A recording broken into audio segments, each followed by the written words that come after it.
దేవుని నామమునకు మహిమ కలుగునుగాక. హల్లెలూయా, హల్లెలూయా, హల్లెలూయా. దేవుడు మనలను జ్ఞాపకం చేసుకుని ఈ రాత్రికాల సమయంలో ప్రభు యొక్క పాద సన్నిధిలో చేరి ఆయన నామమును స్తుతించే ధన్యత, ఘనపరిచే ధన్యత మనకిచ్చినటువంటి ఆ గొప్ప దేవునికి మరొకసారి నా హృదయపూర్వకమైన వందనాలు తెలియజేస్తున్నాను. ఈరోజు వాక్య భాగముగా మనం జ్ఞాపకం చేసుకున్నట్లయితే అపోస్తుడైన మత్తయి జీవితం గురించి మనము క్లుప్తంగా ధ్యానం చేసుకుందాం. అపోస్తుడైన మత్తయి జీవితం గురించి మనము జ్ఞాపకం చేసుకుందాం. మార్కు సువార్త 2వ అధ్యాయము 14వ వచనములో మనం జ్ఞాపకం చేసుకున్నట్లయితే మార్కు సువార్త 2వ అధ్యాయము 14వ వచనములో, ఆయన మార్గమున వెళ్ళుచు సుంకపు మెట్టునొద్ద కూర్చున్న అల్పయి కుమారుడగు లేవీను చూచి నన్ను వెంబడించుమని అతనితో చెప్పగా అతడు లేచి ఆయనను వెంబడించెను. హల్లెలూయా. మత్తయి సువార్త 10వ అధ్యాయము మత్తయి సువార్త 10వ అధ్యాయము 3వ వచనములో చూస్తే ఫిలిప్పు, బర్తలోమయి, తోమ, సుంకరి అయిన మత్తయి, అల్పయి కుమారుడగు యాకోబు, తద్దయి అను మారు పేరు గల లెబ్బయి. హల్లెలూయా. ఇక్కడ చూసినట్లయితే ఇక్కడ మనకి శిష్యుల పేర్లు కనిపిస్తూ ఉంటున్నాయి. ఈరోజు మనము వీరిలో మత్తయి గురించి మనము జ్ఞాపకము చేసుకుందాం. వీరిలో ఉన్నటువంటి మత్తయి గురించి మనము జ్ఞాపకం చేసుకుందాం. ఈ మత్తయి గురించి కొంతసేపు పరిచయం, దాన్ని గట్టిగా నొక్కండి. మత్తయి పరిచయము కొన్ని విషయాలు నేను మీకు తెలియచేస్తాను. చూడండి, మత్తయి గలిలయలోని నజరేతులో జన్మించాడు. మత్తయి ఎక్కడ జన్మించాడు? గలిలయలోని నజరేతులో జన్మించాడు. మత్తయి అను పేరు యెహోవా గానము అని అర్థము. మత్తయి అను పేరుకు యెహోవా గానము అని అర్థము. ఇతనికి మరొక పేరు ఉందన్నమాట. ఈ మత్తయికి మరొక పేరు ఉంది, తెలుసా మీకు? మత్తయికి మరొక పేరేంటి తెలుసా? లేవి. మత్తయికి మరొక పేరు ఏంటంటే లేవి అని మరొక పేరు కలదు. ఇతని తండ్రి అల్పయి. ఇతని తండ్రి ఎవరై ఉన్నారు? అల్పయి. చూడండి, మార్కు సువార్త 2వ అధ్యాయము 14వ వచనములో మనకు అక్కడ తెలియచేయబడుతుంది. మార్కు సువార్త 2వ అధ్యాయం 14. ఆయన మార్గమున వెళ్ళుచు సుంకపు మెట్టునొద్ద కూర్చున్న అల్పయి కుమారుడగు లేవీను చూచి, తండ్రి పేరేంటి? అల్పయి. అతనికి మరొక పేరేంటి? లేవి. కనుక ప్రియమైన దేవుని బిడ్డలారా, ఈ మత్తయి నజరేతులో పుట్టినప్పటికీ కపెర్నహూములో నివసిస్తూ సుంకరి ఉద్యోగం చేసేవాడు అనమాట. మత్తయి ఎక్కడ పుట్టాడు?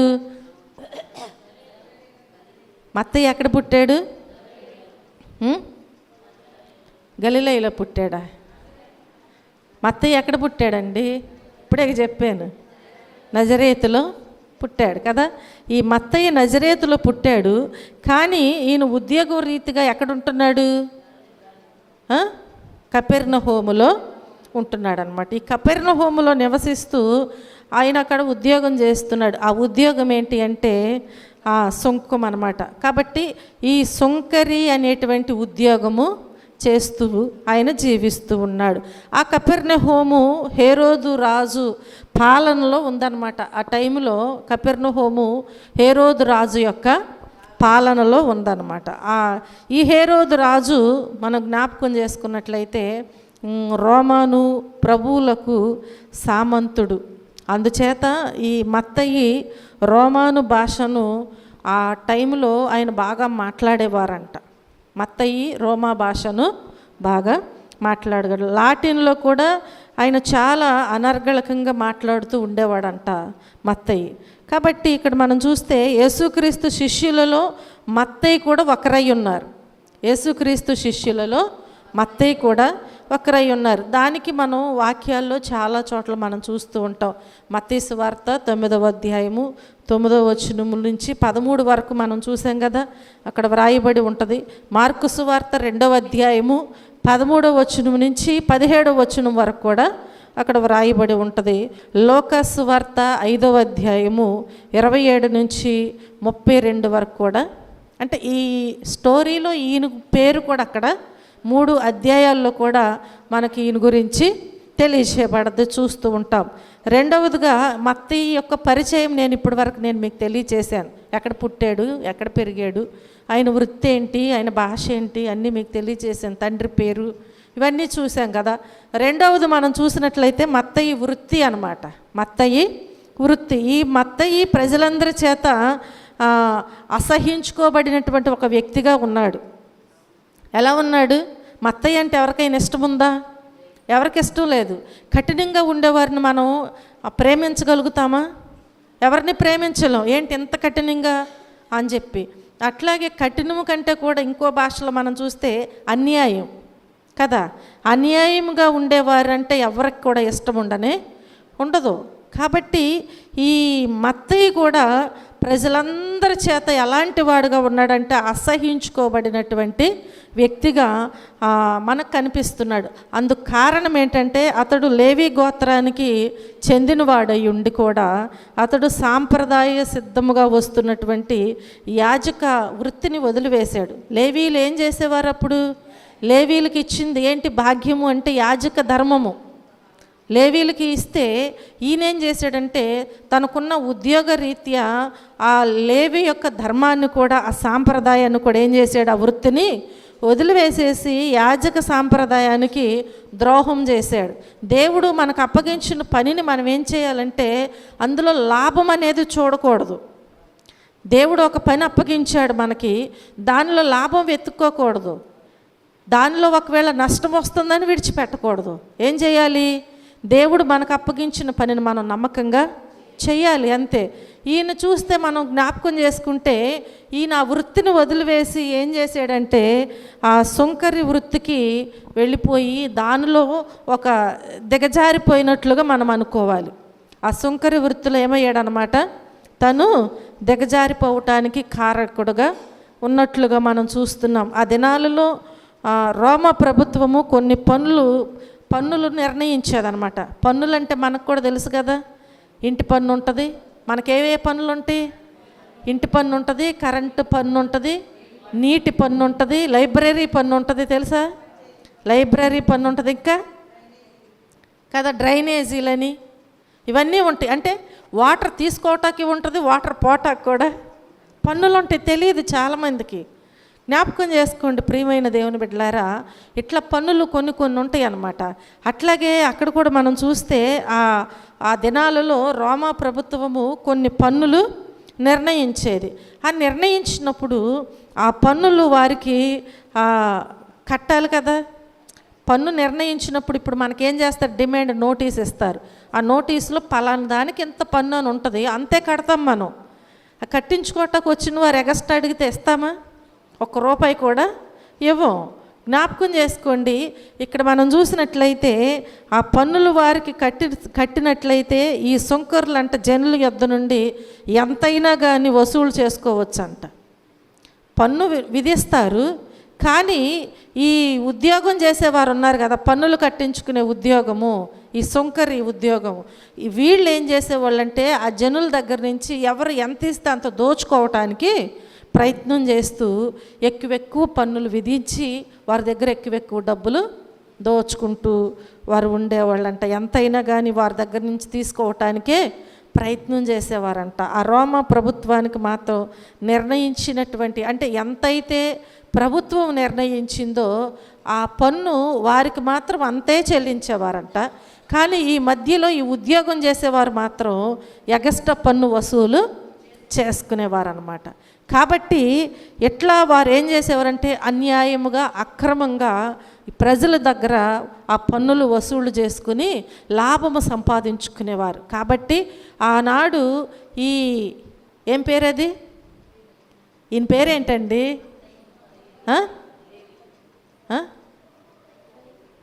మత్తయి కదా.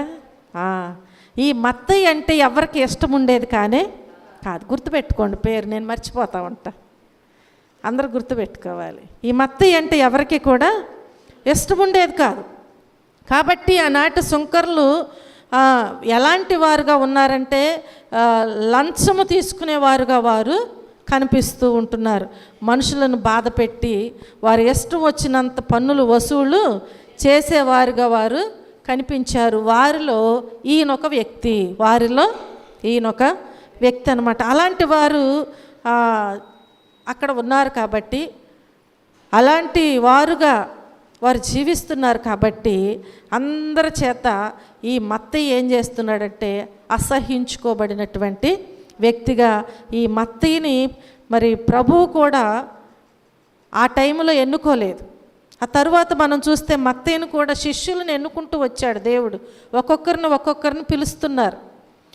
ఎక్కడ వారు పని చేస్తుంటే ఆ మార్గమును వెళుతూ నీ వలలు విడిచిపెట్టి మీ దోణులు విడిచిపెట్టి నన్ను వెంబడించండి అని చెప్పి ఒక్కొక్కరిని దేవుడు ఏం చేశారంటే శిష్యులుగా ఏర్పాటు చేసుకుని పిలుస్తూ ఉంటున్నారు.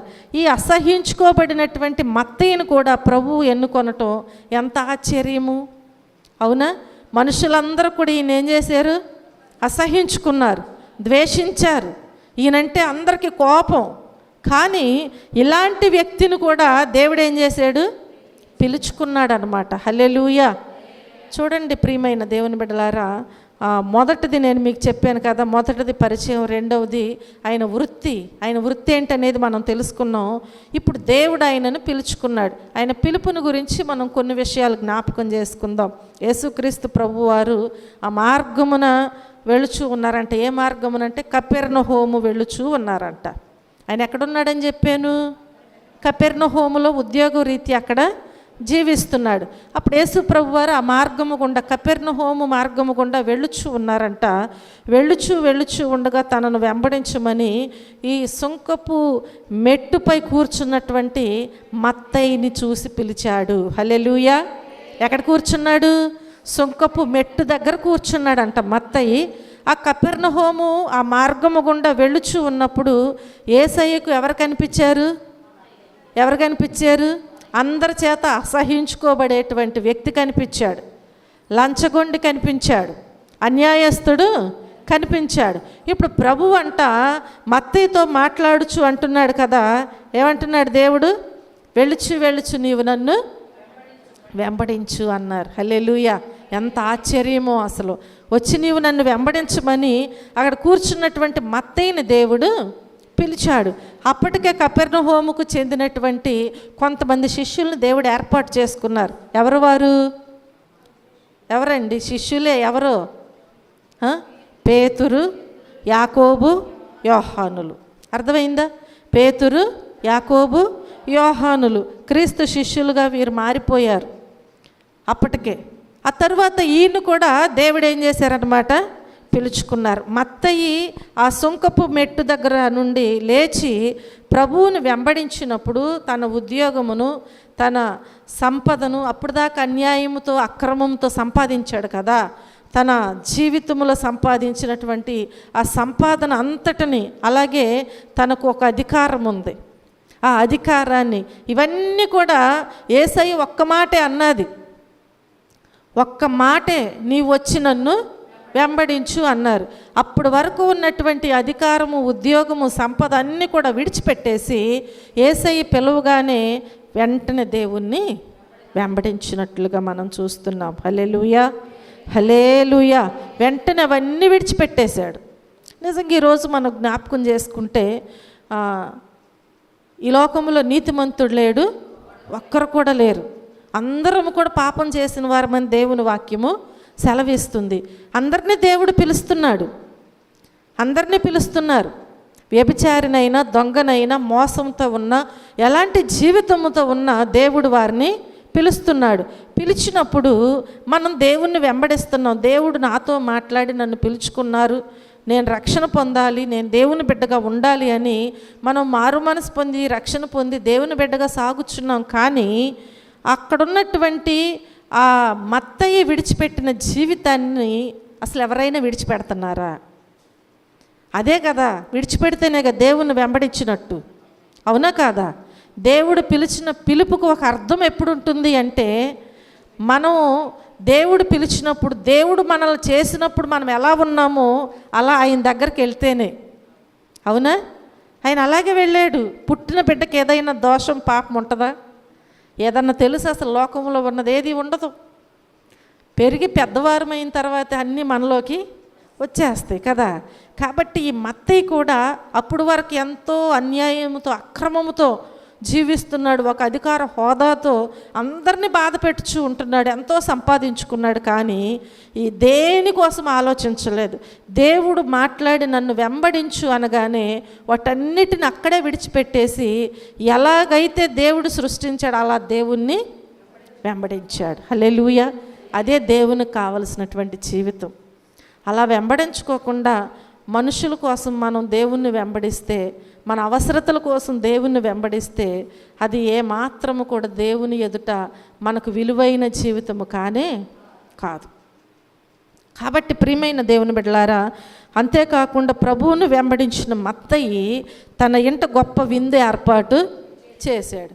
గొప్ప విందు ఏర్పాటు చేసి అనేక మంది సుంకరులను, పాపులను పిలిచాడంట. జ్ఞాపకం చేసుకోండి. యేసు ప్రభు పిలిచాడు, అన్నీ విడిచిపెట్టేసేసి దేవుణ్ణి వెంబడించాడు. మంచిదే. ఇక్కడ మనం జ్ఞాపకం చేసుకుంటే, ఎప్పుడైతే దేవుణ్ణి వెంబడిస్తున్నాడో వెంటనే గొప్ప విందు ఇంట్లో ఏర్పాటు చేసి అక్కడికి ఎవరెవరిని పిలిచాడు అంటే అనేక మంది సుంకరులను, పాపులను పిలిచాడు. దేనికండి? భోజనాన్ని. గొప్ప విందు చేశాడు కదా, ఆ విందుకు పిలిచాడంట. అందరిని కూడా పిలిచాడు. పాపపు ఊబిలో ఉన్న తనలాంటి మరి పాపిని రక్షించినటువంటి ఆ ప్రభువు తన తోటి పనివారు, స్నేహితులు అయినటువంటి సుంకరులను కూడా రక్షించాలని చెప్పి ఈ మత్తయి ఏం చేశాడంటే, కోరి తనకున్నదంతా కూడా ఖర్చు పెట్టి గొప్ప విందు చేశాడంట. గొప్ప విందు చేశాడు. అంతకాలము తన ఉద్యోగములోను ధన సంపాదన సంపాదించాడు కదా. తన ఉద్యోగం చేస్తూ ఆ సంపాదనలో పొందలేని సంతోషమును ఇప్పుడు పొందుకున్నాడంట మత్తయి. ఎప్పుడు పొందుకున్నాడు? యేసయ్యలోకి వచ్చిన తర్వాత. నిజమే కదా. ధనవంతుడికి లేని సంతోషం ఎవరికి ఉంది అక్కడ? పేద లాజరుకు ఉందంట. పగలంతా ఏదో ఒకటి తింటున్నాడు, సాయంత్రాన్ని చక్కగా పాటలు పాడుకుంటూ దేవుణ్ణి మహింపరుస్తూ హాయిగా నిద్రపోతున్నాడు. కానీ ధనవంతుడికి నిద్ర పట్టట్లేదు. అంటే తనకు సంతోషము లేదు, ఆనందము లేదు, హ్యాపీగా అసలు మనశ్శాంతిగా జీవించలేకపోతున్నాడు. నెమ్మది లేనటువంటి జీవితము. జ్ఞాపకం చేసుకోండి, తనకు కూడా అంతకు ముందు ఏనాడు కూడా అంత ఆనందము, సంతోషము లేదంట.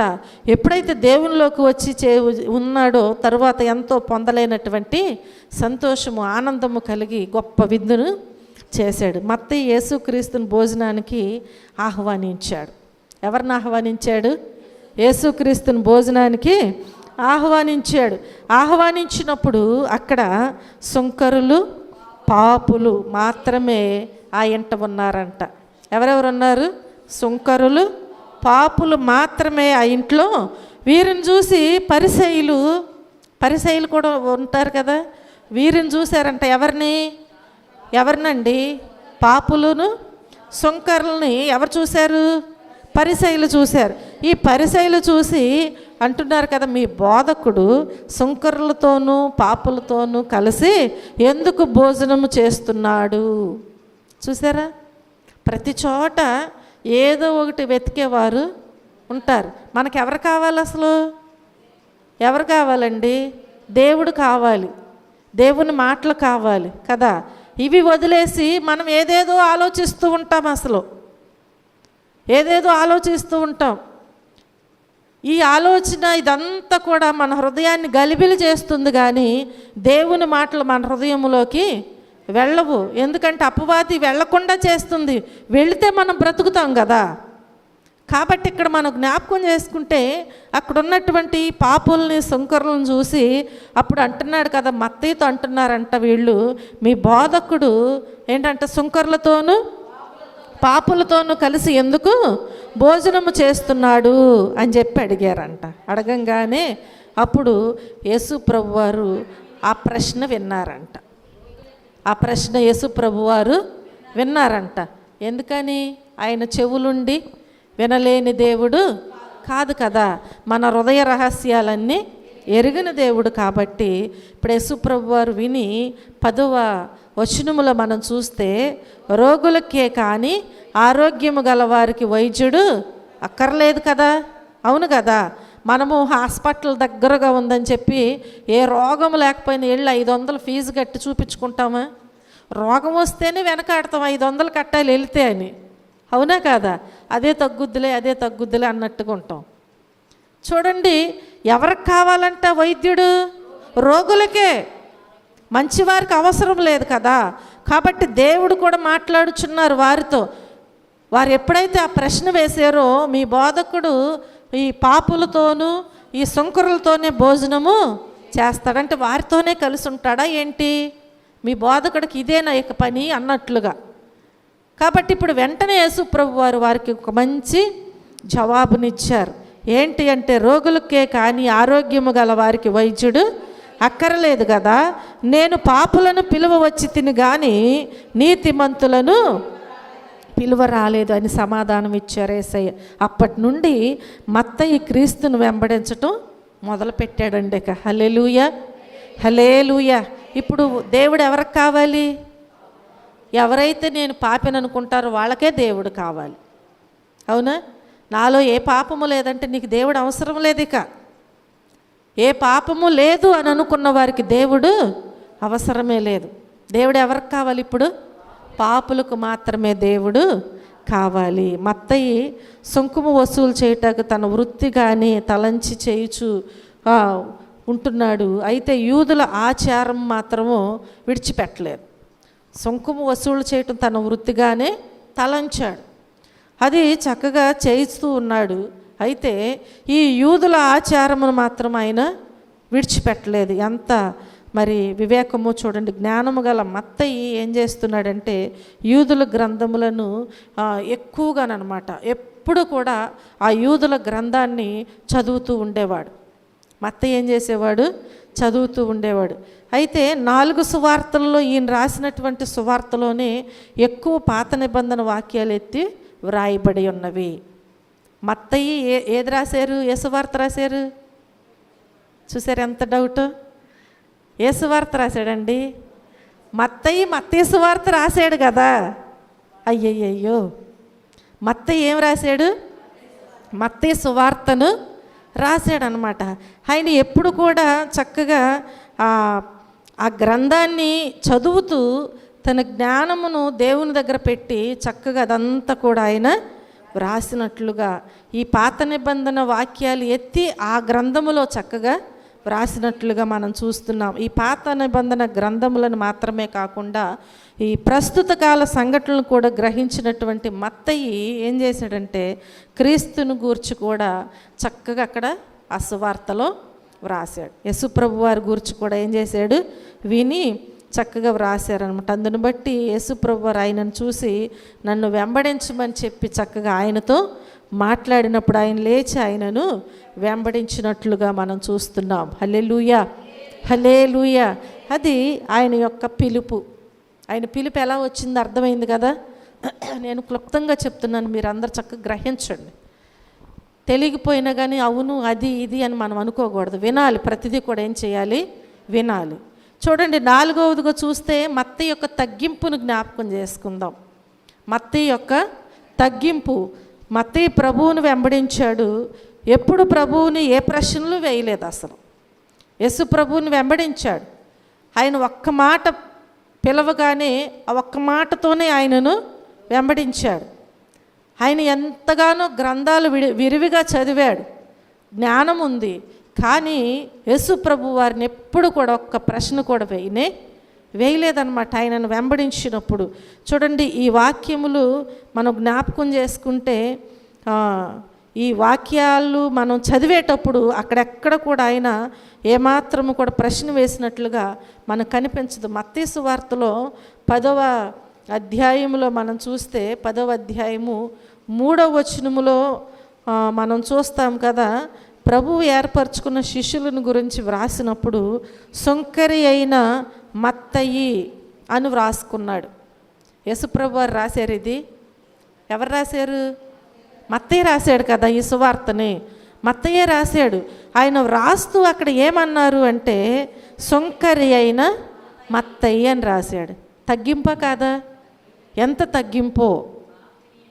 మనము ఎంత ఎదిగినా కానీ ఏం చేయాలంట? ఒదిగే ఉండాలంట.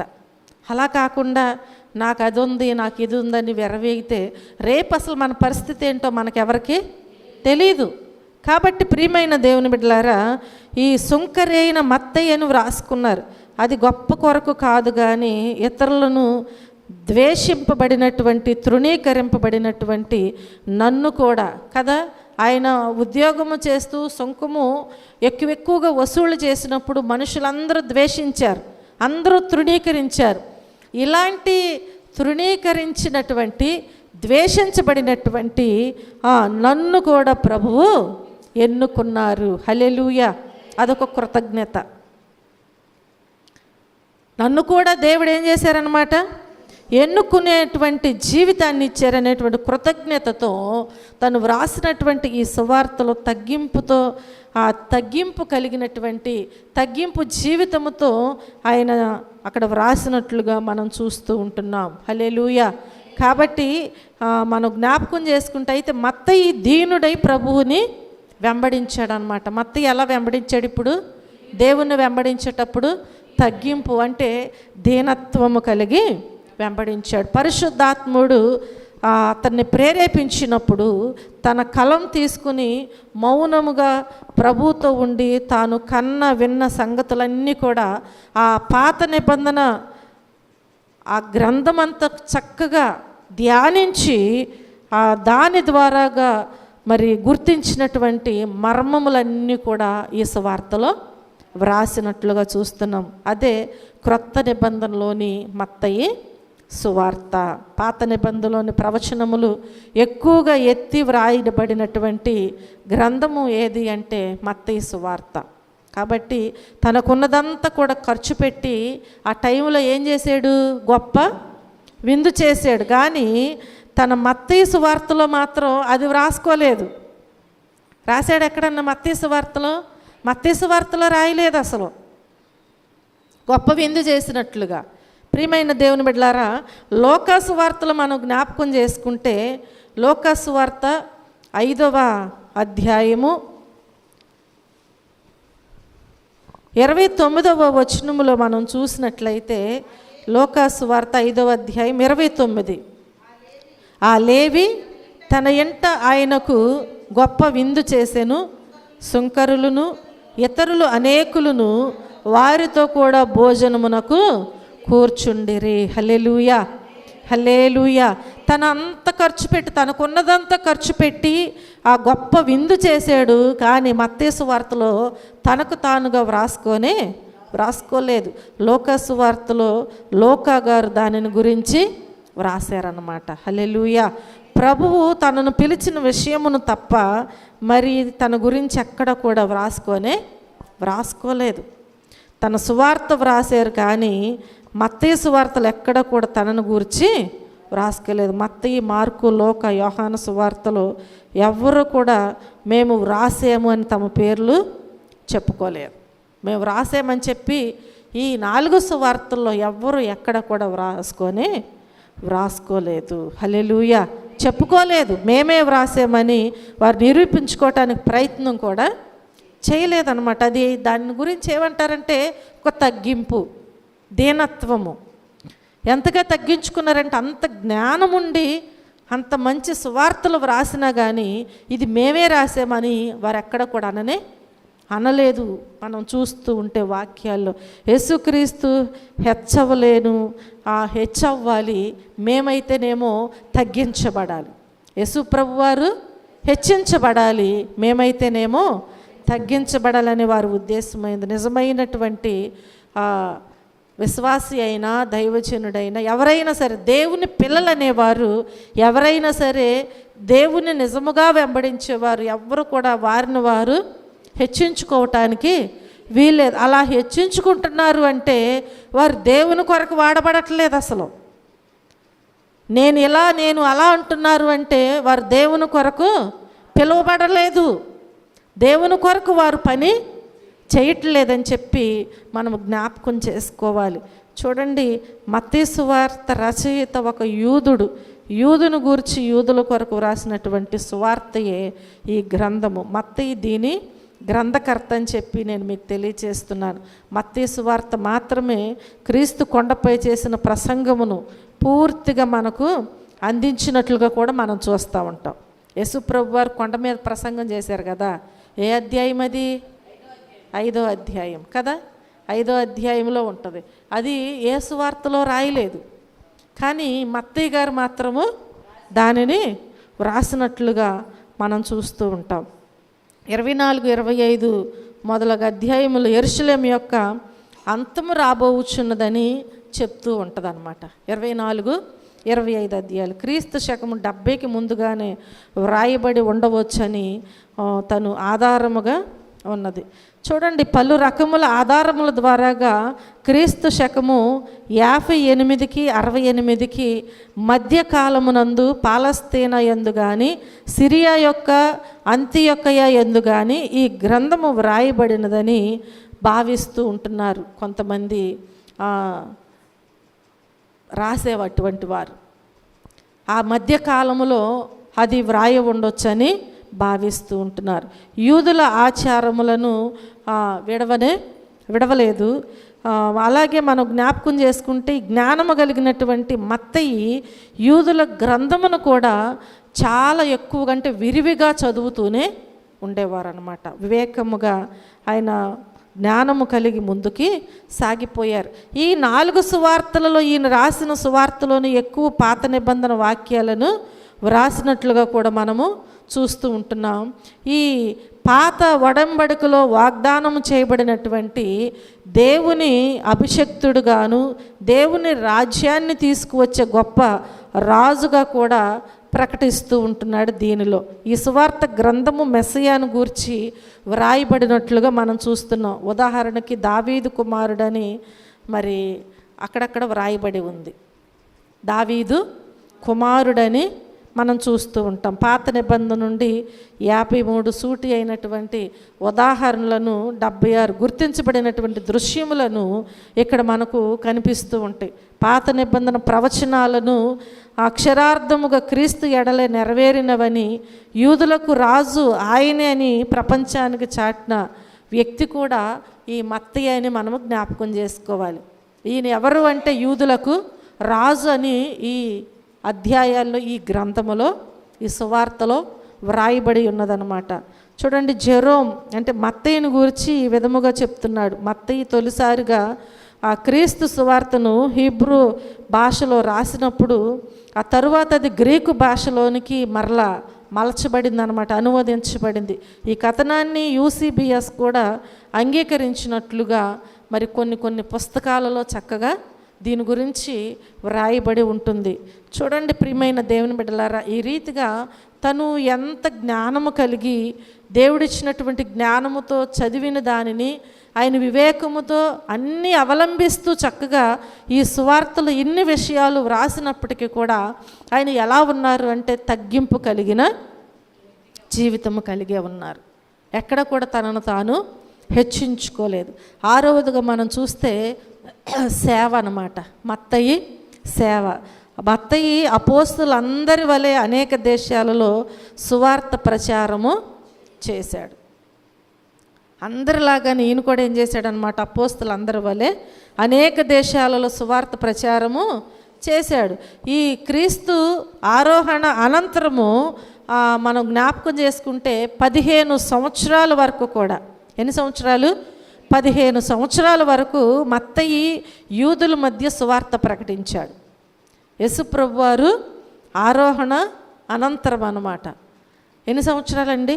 15 సంవత్సరాలు ఆయన చక్కగా ఆ యూదుల మధ్య సువార్తను ప్రకటించినట్లుగా మనం చూస్తూ ఉంటాం. ఎందుకు ఈయనకి ఎంత జ్ఞానం అంటే ఈయన చాలా విద్యావంతుడు. అంటే చదువుకున్నాడు.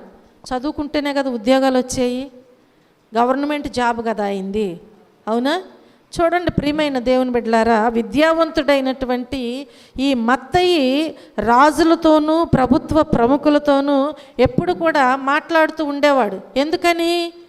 ఆ ప్రభుత్వ ఉద్యోగము చేయించున్నాడు కాబట్టి. ఎవరు ఏ డిపార్ట్మెంట్లో జాబ్ చేస్తే వాళ్ళతో ఎక్కువగా టచ్లో వారు ఉంటారు, దాని గురించి వారికి ఎక్కువగా తెలుస్తుంది కూడా.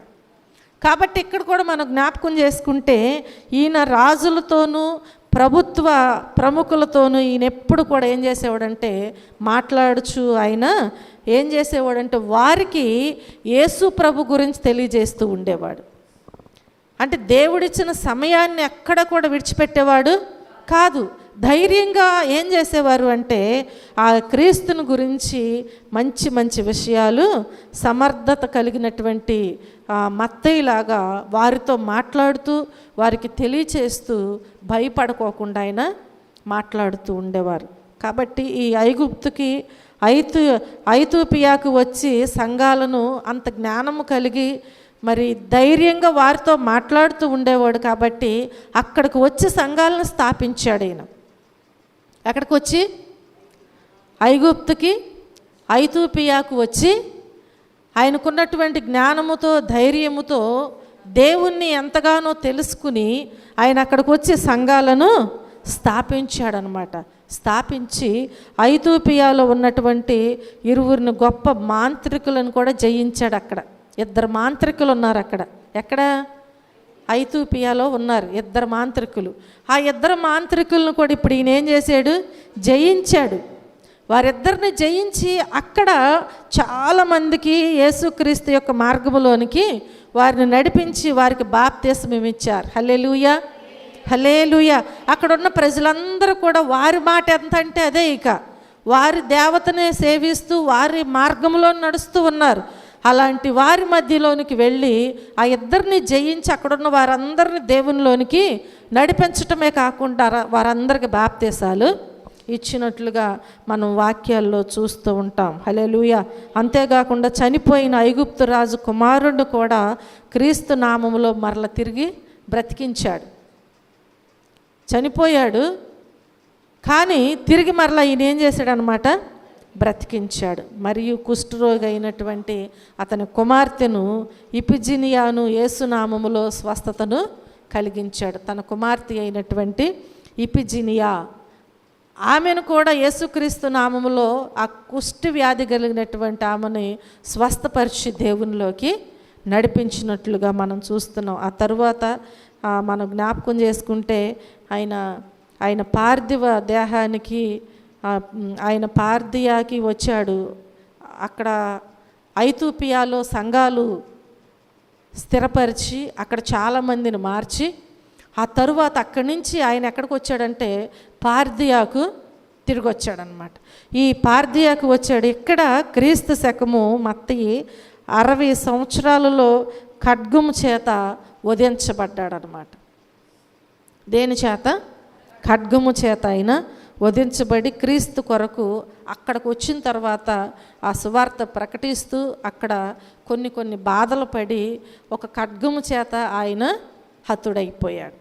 అప్పుడు వరకు కూడా దేవుడు ఎప్పుడైతే పిలిచాడో, ఎక్కడున్నప్పుడు సుంకపు మెట్టు దగ్గర కూర్చున్నటువంటి ఈ మత్తయిని దేవుడు చూసి నన్ను వెంబడించు అనగానే అన్నీ విడిచిపెట్టి దేవుణ్ణి వెంబడించి ధైర్యంతో తగ్గింపుతో జ్ఞానము కలిగి దేవుని పని చేశాడు. తన ఉద్యోగమును నిర్వర్తించాడు. ఆ తరువాత పూర్తిగా దేవునిలోకి వచ్చాడు. ఒక చక్కటి గ్రంథాన్ని రాశాడు. అలాగే అనేకులను దేవునిలోనికి నడిపించాడు. సంఘాలు స్థాపించాడు. దేవుని కొరకు ఎన్నో శ్రమలు అనుభవించాడు. ఆ తరువాత ఖడ్గము చేత వధించబడి క్రీస్తు కొరకు ఈయన హతసాక్షి అయ్యాడు. హల్లెలూయా. ఇటలీ దేశంలో ఈయన సావెర్నో పట్టణములో సమాధి చేయబడి ఉన్నాడు. మత్తయి యొక్క సమాధి ఎక్కడుందన్నమాట? ఇటలీ దేశములో సావెర్నో పట్టణంలో ఉంది. ఈ సమాధి చంద్రకాంత శిలాపలకముల చేత నిర్మించబడిందంట. హల్లెలూయా. చంద్రకాంత శిలాపలకముల చేత నిర్మించబడింది, ఎంతో ప్రసిద్ధి చెందినదిగా చరిత్రకారులు చక్కగా దాని గురించి చాలా విషయాలు వ్రాసారనమాట. ప్రియమైన దేవుని బిడ్డలారా, మనం జ్ఞాపకం చేసుకుంటే రోమాను ప్రభువులకు మరియు యూదులను పీడించే హేరోదుకు దాసుడుగా ఉండి ప్రజలందరి వద్ద పీడించి ఈ పన్నులు వసూలు చేసేటువంటి మత్తయి ఆ ప్రజలు తనపై చూపుతున్న ద్వేషాన్ని కూడా లెక్క చేయకుండా, లేదంటే అలా ద్వేషించే వారి చేత కూడా ప్రేమించబడటానికి కారణం ఏంటంటే క్రీస్తు ప్రేమతత్వం కోసము తాను సకల త్యాగాలు చేయటమే. అంటే దేవుడు ఎప్పుడైతే పిలిచాడో తనలో ఉన్నటువంటి ఆ నీచత్వాన్ని విడిచిపెట్టి దేవుని పోలి నడుచుకున్నాడు. కాబట్టి ఎవరైతే ఆయన ద్వేషించారో తిరిగి అదే ప్రజలు మరలా ఆయనను ప్రేమించే అంతగా మారిపోయాడు. హల్లెలూయా. కాబట్టి ప్రియమైన దేవుని బిడ్డలారా, మనం దేవుని వాక్యములో ఒక విషయాన్ని చూస్తాం. దానియేలు గ్రంథములో ఒక చక్కటి మాట వ్రాయబడి ఉంటుంది. 12:3 ఏమని తెలియజేయబడుతుంది? నీతి మార్గమును అనుసరించి నడుచుకొనున్నట్లు ఎవరు అనేకులను త్రిప్పుదురో వారు ఎలా ఉంటారంట? నక్షత్రము వలె నిరంతరము కూడా ప్రకాశిస్తారంట. ఆయన వాక్యము ఏది కూడా నిరర్ధము కాదు, అది ఈయనలో నెరవేర్చబడింది. హల్లెలూయా. దేన్ని అనుసరించాలి మనము? నీతి మార్గమును అనుసరించాలి. నువ్వు దేవునిలోకి రాకముందు నువ్వు ఎలా ఉన్నావు అనవసరమేక. దేవుడు నిన్ను పిలుచుకున్న తర్వాత నీవిప్పుడు దేవుని మార్గమునే అనుసరించాలి. కాబట్టి ఎవరైతే అలా నీతి మార్గమును అనుసరించి నడుచుకుంటారో అలాంటి వారే అనేకులను దేవుని వైపుకు త్రిప్పగలుగుతారు. మనము మంచి మార్గంలో నడవకుండా మనము ఒకవేళ అప్ అండ్ డౌన్ అంటే ఎత్తు పల్లాలలో మనం నడుస్తూ ఈ మార్గంలోనే రా అని మన అనుకున్న వారిని పిలిస్తే వారికి దృష్టి ఉంటుందిగా, చూపు ఉంటుందిగా, జ్ఞానం ఉంటుందిగా. అవునా కాదా? నడుస్తారా? పక్కన మంచి దారి పెట్టుకుని ఎత్తు పల్లాల్లో మనం నడుస్తూ అనేకులను నడవమంటే ఎవరు నడవనే? ఒకవేళ మనం ఈ మార్గంలో నడుస్తూ నేను ఆ మార్గంలో ఉన్నాను, నువ్వు ఆ మార్గంలో నడువు అన్నా కానీ ఎవరు మన మాట వినరు. మొదట నువ్వు మారు అంటారు అంతే. కాబట్టి దేవుని వాక్యం అందుకే అంటుంది కదా, ఎవరైతే నీతి మార్గమును అనుసరించి నడుచుకుంటారో వారు మాత్రమేనంట అనేకులను దేవుని వైపుకి త్రిప్పగలుగుతారంట. ఎవరి వైపుకి? దేవుని వైపుకి త్రిప్పగలుగుతూ ఉంటారు. హల్లెలూయా. ఎవరైతే అలాగూ నడుస్తూ అనేకులను మంచి మార్గంలోకి నడిపిస్తూ ఉంటారో వారంట నిరంతరము నిత్యము కూడా ఎలా ఉంటారంట? హల్లెలూయా. వారు ఎప్పుడు కూడా ఇక నిరంతరము జ్యోతుల వలె నక్షత్రాల వలె ప్రకాశిస్తూ ఉంటారంట. వారు ఎప్పుడు కూడా ఇక అలాగే ఉంటారంట.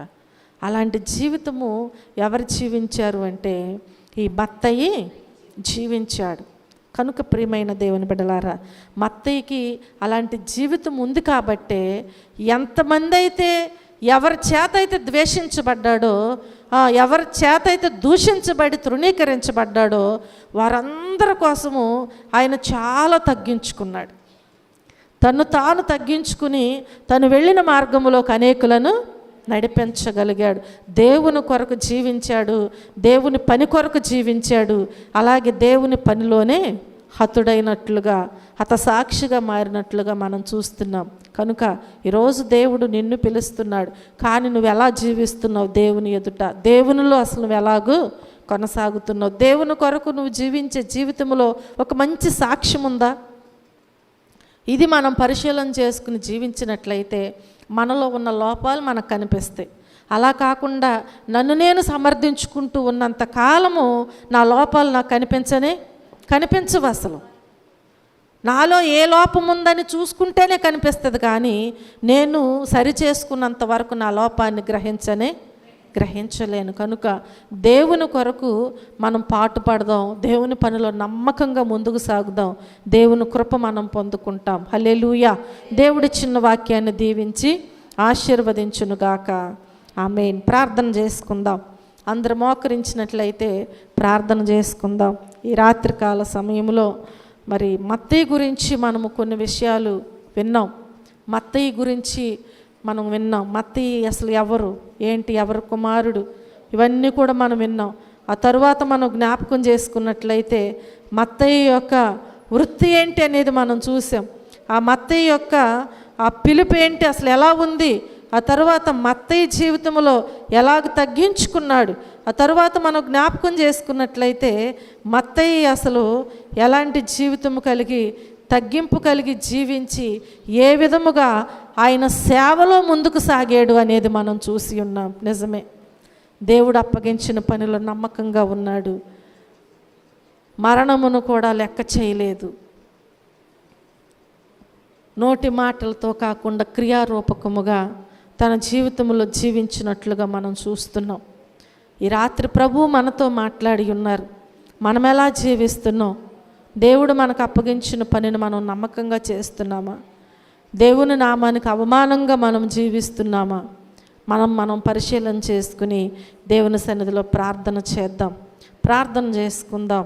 స్తోత్రములు స్తోత్రములు స్తోత్రములు స్తోత్రములు స్తోత్రములు తండ్రి, పరిశుద్ధుడా, జీవాధిపతి, జీవము కలిగిన మా గొప్ప దేవ, మా రక్షకుడా, మీ పరిశుద్ధమైన నామమునకు లెక్కలేని కృతజ్ఞతాస్తుతులు స్తోత్రములు వందనాలు తెలియజేస్తున్నాం ప్రభువా. అయ్యా, మీ ఉచితమైన కృపను బట్టి, ప్రేమను బట్టి ఈ రాత్రికాల సమయంలో ప్రభువా అయ్యా మాతో మీరు తేటగా సూటుగా మాట్లాడి ఉన్నారు.